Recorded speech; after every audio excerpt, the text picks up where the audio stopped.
Ici, on est sur un des secteurs qu'on a aménagé pour protéger les gens des inondations et aussi restaurer le milieu, élargir la rivière et rendre un milieu plus naturel à la rivière. Nous avons élargi les cours d'eau au maximum pour redonner de la capacité d'écoulement à la rivière et quand c'était pas suffisant, on est venu faire des digues de protection dans le but d'assurer une protection pour les biens et les personnes jusqu'à une crue équivalente à la crue de décembre 2003 qui est la plus grosse crue connue. Aujourd'hui, ces travaux, ils ont entre 10 et 15 ans et donc on est plutôt sur une phase où on vient suivre, entretenir et on suit bien sûr comme tout gestionnaire de son infrastructure, le vieillissement, l'évolution du site. Ici, donc, on a fait des digues sur les berges et puis en complément, on a fait aussi des ouvrages sous nos murs digues. Donc là, les eaux pluviales qui viennent de la voirie en temps normal peuvent s'écouler à travers ces ouvrages et regagnent l'Iseron comme ça le faisait avant. Et puis dans l'autre sens, on a mis en place des clapets anti-retour qui évitent en cas de crue l'eau de l'Iseron de remonter par ces ouvrages et de venir inonder les voiries de l'autre côté. 2 fois par an, on vient inspecter tout le linéaire de digue pour vérifier qu'il n'y a aucun souci. Et on vient également vérifier donc, tous les clapets anti-retour. On vient vérifier que le clapet est bien fonctionnel et que le joint justement n'est pas abîmé pour que l'étanchéité soit bien assurée lorsque les eaux de l'Iseron montent.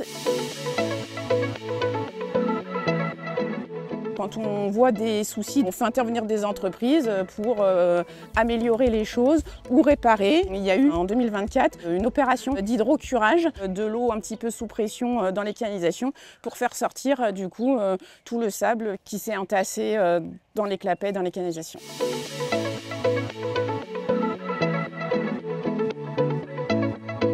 On intervient sur la végétation et on vient surtout entretenir tout ce qui est végétation arbustive et notamment les saules. Et on vient sélectionner des brins, on les coupe à partir d'un certain diamètre parce qu'on estime qu'ils ne peuvent pas se coucher en cas de crue. Donc c'est un problème, ça va venir ralentir les écoulements et du coup on vient couper cette végétation-là. On essaie de trouver un équilibre pour la biodiversité et pour les écoulements également. On revalorise ces branches-là. On vient les recouper et les replanter, les rebouturer pour que ça se redéveloppe au printemps et ainsi de suite. En termes d'entretien, il y a également l'entretien du bois mort. Ce bois mort, on le laisse à certains endroits quand on estime qu'il n'est pas problématique. Par contre, quand on estime que ça peut créer un embâcle et créer une inondation quelque part, ce bois mort, on vient l'enlever systématiquement, et notamment vers les ouvrages qui sont sensibles, comme sur nos secteurs aménagés, notamment ici à Oulin. Chaque année, on vient aussi avec les chevaux et une charrue pour gratter tous les atterrissements qui se sont créés, redécompacter un petit peu tous ces sédiments pour qu'à la prochaine crue, ce soit emmené directement. Les chevaux, ce qui est intéressant, c'est qu'il y a un aspect écologique. On préfère mettre des chevaux dans un cours d'eau que d'amener une pelle mécanique et ainsi de suite. Enfin, l'impact environnemental est bien moindre.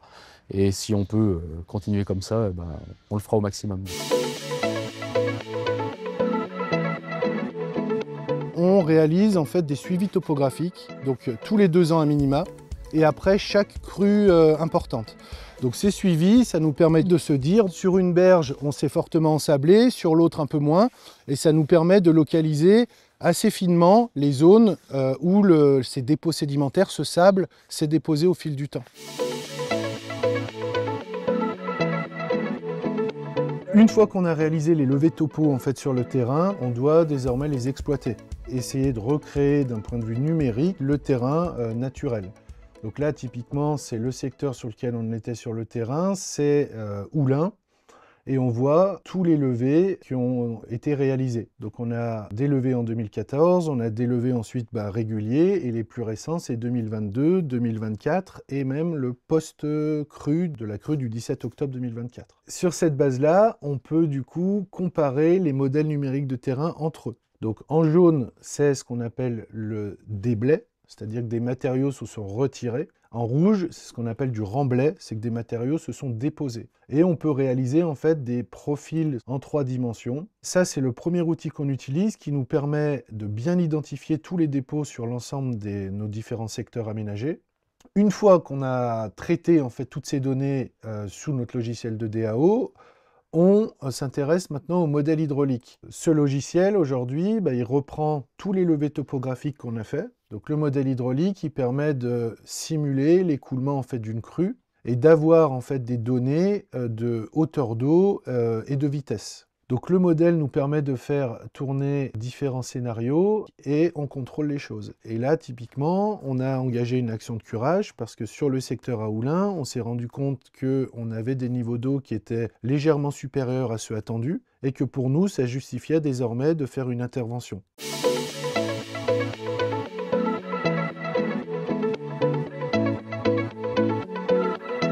Le curage, ça veut dire extraire tous les dépôts sédimentaires qui se sont accumulés en fait en 10 ans. Sur ce site, ce sont environ 2500 m3 de matériaux qui sont déposés, donc essentiellement des matériaux sableux, qui viennent réduire ce qu'on appelle la section hydraulique du cours d'eau et qui, du coup, empêche le bon écoulement des crues. Donc cette opération de curage, elle est bien là pour retrouver la section initiale post-travaux, c'est-à-dire la section qui permet le bon écoulement de notre crue de projet, qui est la crue équivalente à celle de 2003.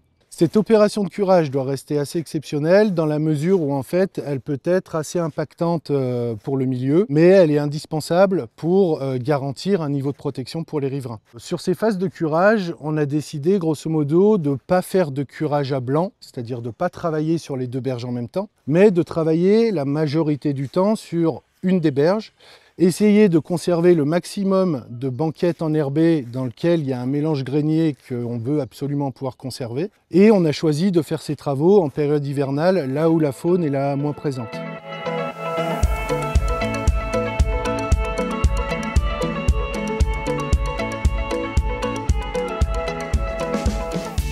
À la dernière inspection, on s'est aperçu qu'on avait quand même régulièrement des problèmes d'ensablement au niveau de nos rejets. Et pour éviter d'avoir à intervenir à chaque crue, on est venu augmenter en fait la section du tuyau d'évacuation et également son inclinaison pour que celui-ci ne soit pas ensablé à chaque fois. Et le fait d'augmenter le diamètre du tuyau de sortie, c'était également pour éviter la mise en pression de ce réseau et que du coup notre tampon ne vienne sauter lors de la montée des eaux de l'Iseron. C'est vraiment avoir le meilleur compromis entre la protection des gens vis-à-vis du risque inondation et l'impact environnemental qu'on va avoir sur ces phases ponctuelles. Aujourd'hui, on vient gérer ce compromis dans le temps avec de l'entretien et parfois des travaux un peu plus importants pour garantir le niveau de protection que le SAGIRC s'est engagé à maintenir auprès des citoyens.